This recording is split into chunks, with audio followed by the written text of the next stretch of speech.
Hello, so it looks like you're having issue with the sim, and that's because it tells you to go to regional weather 3. So you have to hit the little hamburger on the side and then go to the regional weather, and then you're going to hit yes.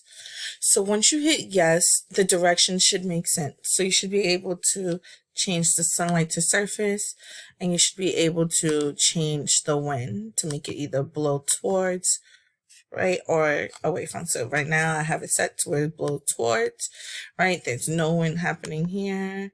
This is blowing outward. No wind here. This is blowing inward, right? And then you can also set the surface water to 3, because I think that's what it asks you, and set the sunlight surface to 3 as well.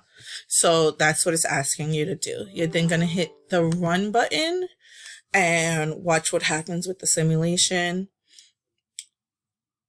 Right, so you can sit here and you can watch the steps and you'll get the information. So you get the final temperature, the 30, and then if you let it rise, you'll get the final height here. Or you can hit the analyze button and it'll give you that same final height.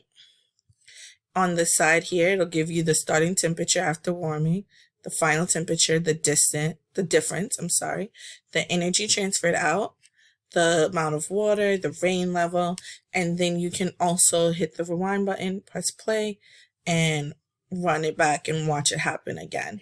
It'll tell you when the evaporation's happening, when condensation's happening, and when precipitation is happening. I hope that this helped you with all your questions. If you need any more help, please let me know. Have a good one.